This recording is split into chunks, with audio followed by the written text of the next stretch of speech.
বাংলাদেশের সর্বশেষ গুরুত্বপূর্ণ আপডেট সংবাদে আপনাকে স্বাগত। শুরুতেই সংবাদ শিরোনাম, পরে বিস্তারিত। শুরুতেই জানিয়ে দিব, ফাইন্যান্সিয়াল টাইমসের প্রতিবেদন, শেখ হাসিনা এবং তার সহযোগীদের পাচারকৃত অর্থ ফেরত দেয়া নিয়ে ব্রিটিশ সংবাদ মাধ্যমে নতুন তথ্য প্রকাশ।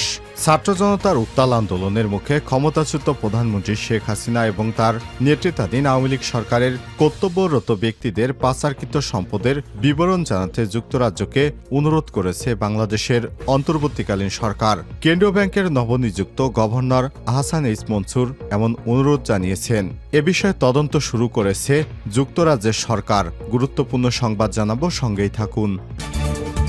এদিকে সেনাবাহিনীকে নির্বাহী ম্যাজিস্ট্রেটের ক্ষমতা প্রদান, যা বলছেন জনপ্রিয় ইসলামী বক্তা মিজানুর রহমান আজহারী। এদিকে রূপপুর বিদ্যুৎ প্রকল্পের প্রথম ইউনিটে ডামি ফুয়েল লোডিং শুরু। পাবনা রূপপুর পারমাণবিক বিদ্যুৎ প্রকল্পের প্রথম ইউনিটের রিঅ্যাক্টর প্রেসার ভেসেলে ডামি ফুয়েল লোডিংয়ের কাজ শুরু হয়েছে। এই কার্যক্রম চলবে প্রায় 2 সপ্তাহ পর্যন্ত। আজ 18 সেপ্টেম্বর বিকেলে রসাটমের প্রকৌশল শাখা এক প্রেস বিজ্ঞপ্তিতে সব তথ্য জানায়। এবারে জানাবো, 2 লক্ষ টন চাল আমদানির সিদ্ধান্ত নিয়েছে সরকার।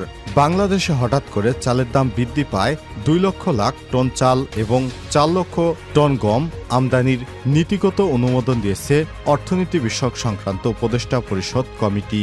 আর সচিবালয়ে ক্রয় সংক্রান্ত উপদেষ্টা কমিটির বৈঠক শেষে এসব কথা বলেন অর্থ এবং বাণিজ্য বিষয়ক উপদেষ্টা সালেউদ্দিন আহমেদ। জানিয়ে দিব, কর্মকর্তা কর্মচারীদের আর্থিক লেনদেন বর্জনের নির্দেশ দিলেন প্রধান বিচারপতি রেফাত আহমেদ। সুপ্রিম কোর্টের কর্মকর্তা এবং কর্মচারীদের প্রতি 12 দফা সুনির্দিষ্ট নির্দেশনা দিয়েছেন প্রধান বিচারপতি সৈয়দ রেফাত আহমেদ। বুধবার 18 সেপ্টেম্বর সুপ্রিম কোর্টের কর্মরত সহকারী রেজিস্ট্রার হতে তদুর্ধ্ব পদমর্যাদার কর্মকর্তাদের উদ্দেশ্যে সুপ্রিম কোর্টের মূল ভবনের কনফারেন্স কক্ষেই নির্দেশনা দেন প্রধান বিচারপতি। এবং সর্বশেষ জানিয়ে দিব, তামাশার বিচার করে জামাত ইসলামের নেতাদের হত্যা করা হয়েছে।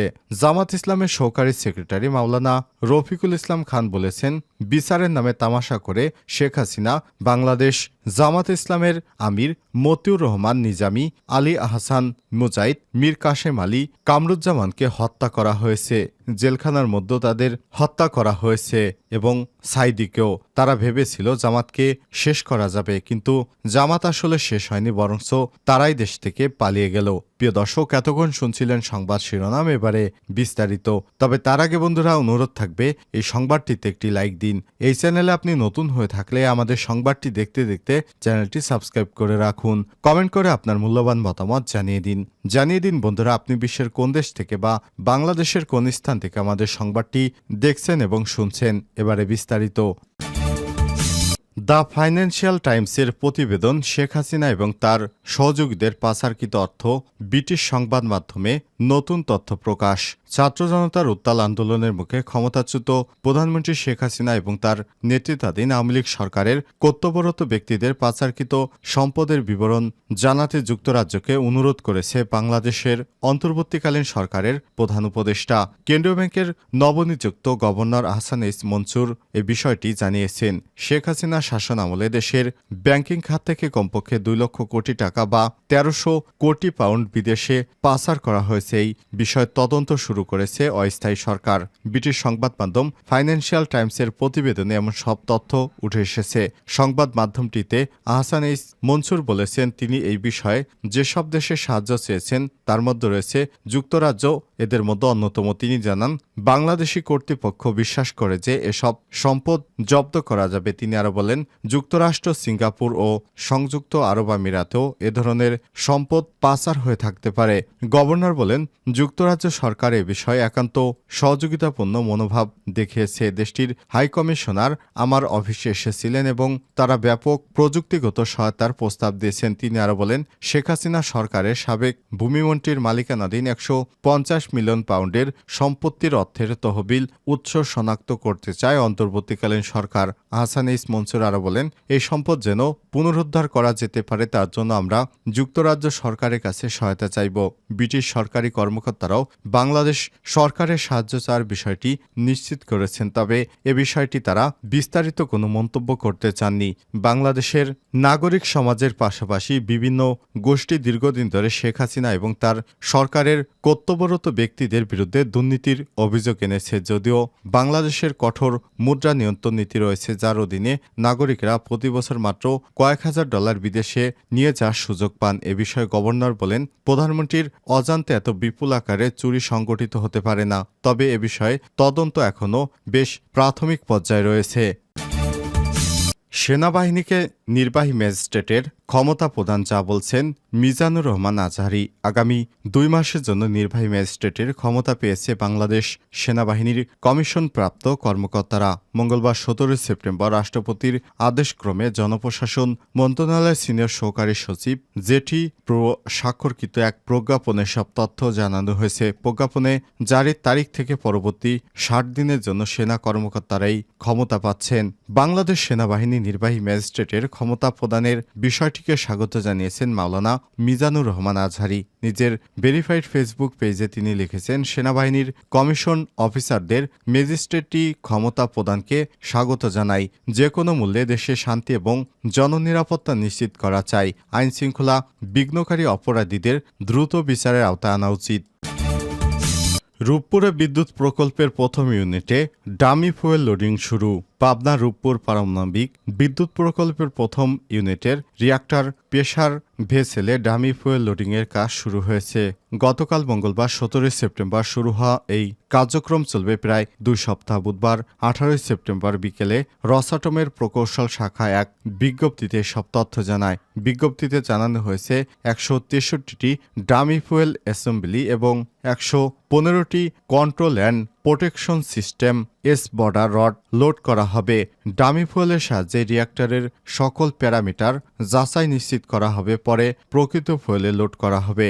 গুরুত্বপূর্ণ এই কার্যক্রমে অংশগ্রহণ করছে এটোমাস্ট্রো এক্সপোর্ট, এটমটেক, এনাগো এবং রস এনার্গো অ্যাটমের বিশেষজ্ঞরা। আকার, আকৃতি, ওজন, ম্যাটেরিয়াল বিবেচনায় ডামি ফুয়েলের অ্যাসেম্বলি আসল ফুয়েল অ্যাসেম্বলির সম্পূর্ণ কপি, কিন্তু এতে কোনো পারমাণবিক জ্বালানি থাকে না। এই ফুয়েল লোডিংয়ের পর রিঅ্যাক্ট সার্কুলেশন, ফ্লাশিং, কোল্ড এবং হট টেস্ট সম্পন্ন করা হবে। এই টেস্টগুলো সফলতার উপর নির্ভর করে রিঅ্যাক্টরের নিরাপদ এবং নির্ভরযোগ্য operation. ASI vice president Alexey Deriy বাংলাদেশের রূপপুর প্রকল্প প্রসঙ্গে জানান, রসাটম রাশিয়ার অন্যতম বৃহৎ প্রযুক্তি কর্পোরেশন। পার্টনার দেশগুলোতে নতুন শিল্পের উন্নয়নের প্রতিষ্ঠানটি নিয়মিতভাবে তার দক্ষতা এবং বিশাল অভিজ্ঞতার প্রমাণ রেখে চলেছে। রূপপুর প্রকল্পের প্রথম ইউনিটের নির্মাণ এবং এর স্টার্টআপ ও অন্যান্য অ্যাডজাস্টমেন্ট কার্যক্রম পুরোদমে এগিয়ে চলছে। এই ইউনিটটির স্টার্টআপের মাধ্যমে বাংলাদেশ তার উন্নয়নের জন্য অতি প্রয়োজনীয় বিদ্যুৎ লাভ করবে। 2 লক্ষ টন চাল আমদানির সিদ্ধান্ত নিয়েছে সরকার। 2 লাখ টন চাল এবং 4 লাখ টন গম আমদানির নীতিগত অনুমোদন দিয়েছে অর্থনীতি বিষয়ক সংক্রান্ত উপদেষ্টা পরিষদ কমিটি। বুধবার 18 সেপ্টেম্বর সচিবালয়ে ক্রয় সংক্রান্ত উপদেষ্টা কমিটির বৈঠক শেষে সব কথা বলেন অর্থ এবং বাণিজ্য উপদেষ্টা সালেউদ্দিন আহমেদ। তিনি বলেন, খাদ্য ও সারের কোনো ঘাটতি নেই। আগামীতে যাতে সংকট না হয় সেজন্য আমদানির সিদ্ধান্ত নেওয়া হয়েছে।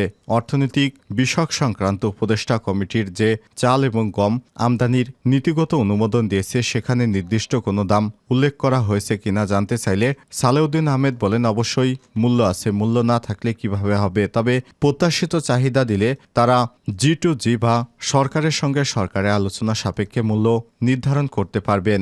বৈঠক সূত্র থেকে জানা গেছে, বৈঠকে খাদ্য নিরাপত্তা নিশ্চিত করতে আন্তর্জাতিক দরপত্রের মাধ্যমে চাল এবং গম আমদানির সময়সীমা 15 দিন নির্ধারণ করার প্রস্তাবের নীতিগত অনুমোদন দেওয়া হয়েছে। আগে সময়সীমা ছিল 42 দিন, অর্থাৎ দরপত্রের প্রজ্ঞাপন প্রকাশের তারিখ থেকে 42 দিনের মধ্যে চাল বা গম সরবরাহ করার বাধ্যবাধকতা ছিল। সেই সময় কমিয়ে 15 দিন করা হলো।